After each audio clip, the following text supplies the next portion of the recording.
Gospel according to John, 6th chapter. Please stand as you are able for the reading of the Gospel. After this, Jesus went to the other side of the Sea of Galilee, also called the Sea of Tiberias. A large crowd kept following him because they saw the signs that he was doing for the sick. Jesus went up the mountain and sat down there with his disciples. Now the Passover, the festival of the Jews, was near. When he looked up and saw a large crowd coming toward him, Jesus said to Philip, "Where are we to buy bread for these people to eat?" He said this to test him, for he himself knew what he was going to do. Philip answered him, 6 months' wages would not buy enough food for each of them to get a little. One of his disciples, Andrew, Simon Peter's brother, said to him, "There is a boy here who has 5 barley loaves and 2 fish, but what are they among so many people?" Jesus said, "Make them sit down." Now there was a great deal of grass in the place, so they all sat down, about 5,000 in all. Then Jesus took the loaves. When he had given thanks, he distributed them to those who were seated. So also the fish, as much as they wanted. When they were satisfied, he told his disciples, "Gather up the fragments left over so that nothing may be lost." So they gathered them up from the fragments of the 5 barley loaves left by those who had eaten. They filled 12 baskets. When the people saw the sign that he had done, they began to say, "This indeed is a prophet who is to come into the world."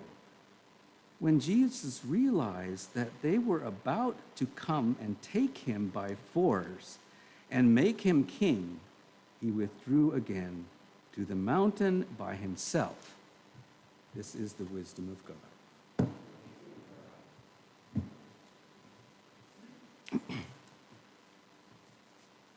I previously shared that during my convalescence with COVID, I watched a number of TV shows specifically about history. One docudrama about the Roman Empire, and it articulated how the Roman Empire went from a republic to an empire, and through time, how the push between democratic authoritarian government was already back in Rome. It was also concurrent to the time of Jesus. The Battle of Actium, in which Octavian beat Mark Antony and became sole emperor of Rome, was 31 BC. The dynamic is not new. History is full of this in most countries. A dynamic push between governing by authority and governing by some sort of shared authority is happening all the time. We thought that once we got democracy that we would eliminate this dynamic, but we haven't. I mentioned, I think, in an email, I read a book. I saw this author on CNN. Her name is Barbara F. Walter, How Civil Wars Start. And apparently there's a whole study about civil wars. And in the process, they came up with a 10-point scale to determine how close a country would be to civil war. The United States has always been 10. Guess what we are now? No, not 1. 5. In the middle. To be fair, this isn't just about America. I look around the world, and all sorts of dictators are on the rise in China and Russia, as we well know. North Korea, Myanmar, Syria, but Hungary in Europe? Viktor Orban, and he's a pal of Putin, Even in the Philippines, Saudi Arabia, Somalia, Sudan, Afghanistan, Iran, Nicaragua, Venezuela, Egypt, Turkey, Belarus, and in the largest democracy in the world, run by an authoritarian wannabe, Narendra Modi. It's all over the world. The push and pull between democracy and authoritarianism, or something like democracy, is not only new, it's in the Bible. When the Hebrews arrived at the land of milk and honey, they did not make a king. Why would they after experiencing the Pharaoh? They were determined not to have a king. They set up a system of judges and tribal leaders who would share in governing Israel, people like Ehud, Gideon, Deborah, and Jephthah. However, over time, people looked around and they saw all these other countries and they had empires, they had kings, and they were doing pretty well. Look at Babylon, called Babylon envy. So the people wanted a king. And this is how it played out. Chapter 8 of 1 Samuel, we have the story. Samuel, the great judge and prophet, was near his death, and he selfishly decided to appoint all of his sons as judges. It didn't go over very well. People got upset, and they said, well, if that's going to happen, we might as well have a king.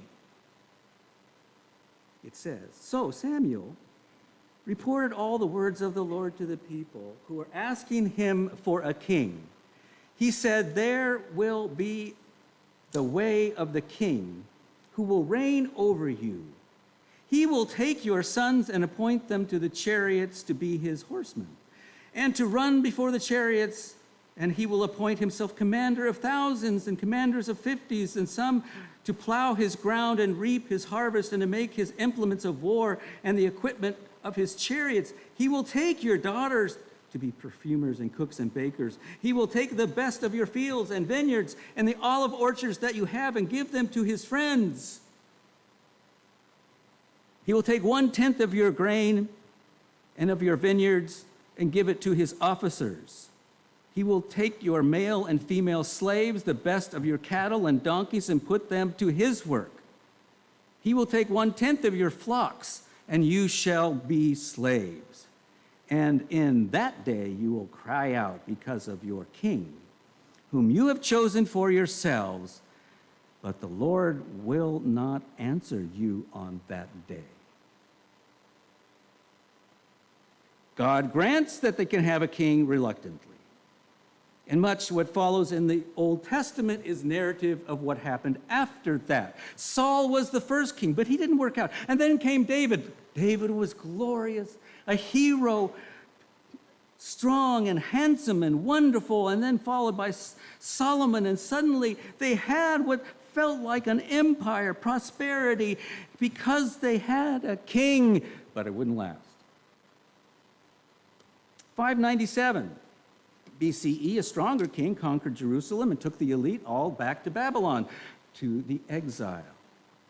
During the exile, it was that Israelites came to understand that their nation would never be the empire, never be like Babylon.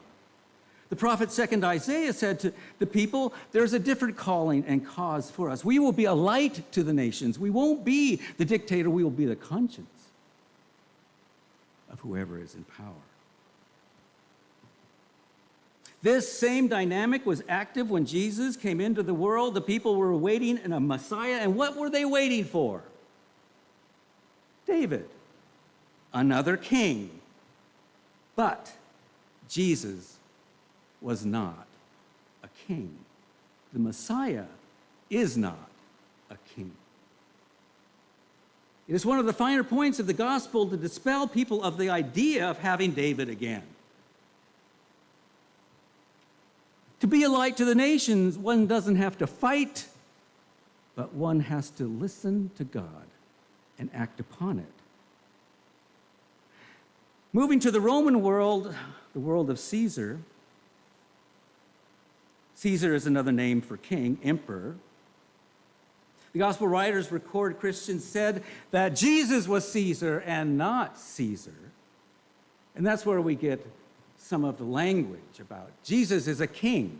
They didn't mean that Jesus was like a king, but that a real king is like Jesus. Does this make sense?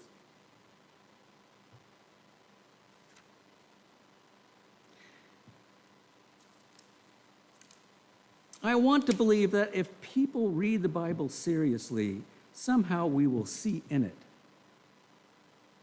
the implicit danger of authoritarianism.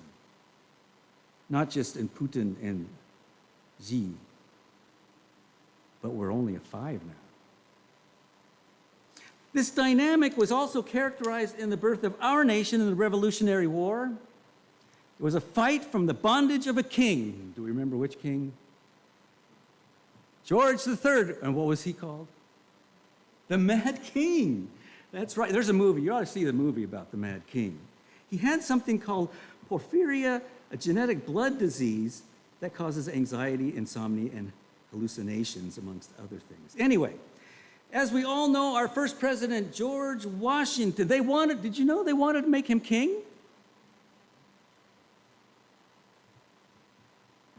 What if Washington had authoritarianism on his heart? What would have happened to America?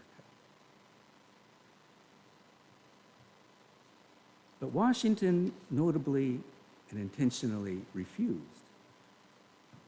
Then was set up term limits for presidents, not as a law, but as a custom. There was set up the peaceful transfer of power. And here we are, fighting off our own mad king. In a world where most politicians are most interested in getting back into office and not governing, where the Supreme Court nominees lie before Congress so they can be seated to do what they please, for religious reasons turn political, and in doing so, upending the precedents and damaging the legitimacy of the Supreme Court. What an odd feeling to not be able to trust the Supreme Court. Money rules politics. It's made its way into the Supreme Court, too. Unlike in the gospel text where the crowd wanted to make Jesus king, we've had a man who will do just about anything to make himself king. And just where are we? How did we end up at a 5 rather than a 10? How did we end up like other countries wanting to have a king? The easiest answer is our mad king. But people were primed for someone who would take control and in some ways say, let's set things right.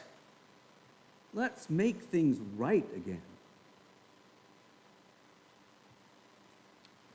Many of us must have heard the story about this woman running for Congress in Illinois named Mary Miller, who was at a Trump Save America rally. Do you know about this one? I bet you do. Trump standing right behind her. She was hailing the end of Roe v. Wade as a historic victory for the right to life, but instead she said this is a victory for white life. I think she probably meant to say right to life, but we also know what Freudian slips are, don't we? Sometimes we say things that reveal our subconscious that we don't want people to know. That's what it means for many people. When they say, we want to make it right again, they mean white again. All of this troubles me terribly because, you see, I still believe in America. I believe in America. But it's not the America of Marjorie Taylor Greene or white life. And I also really think that at our best, we could be a light to the nations. In my mind, ideally, as a nation of immigrants coming from all over the world, it is our opportunity to embrace diversity. I grew up being told by my parents, demonstrated and encouraged to embrace diversity. And I get so angry when I go on Fox and they say diversity is not good. I think we can be a light to the nations if we have a nation built on equality, not equal opportunity, but on equality. A nation of freedom and rights so that we can all be creative and responsible for ourselves, not just ourselves, but for each other.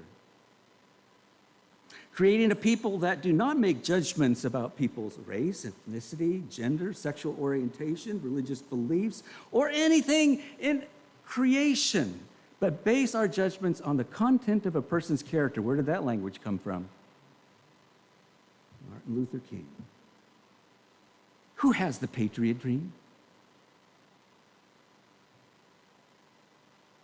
Just because some people manipulate others who want to have a Norman Rockwell America, that is not the patriot dream that I have.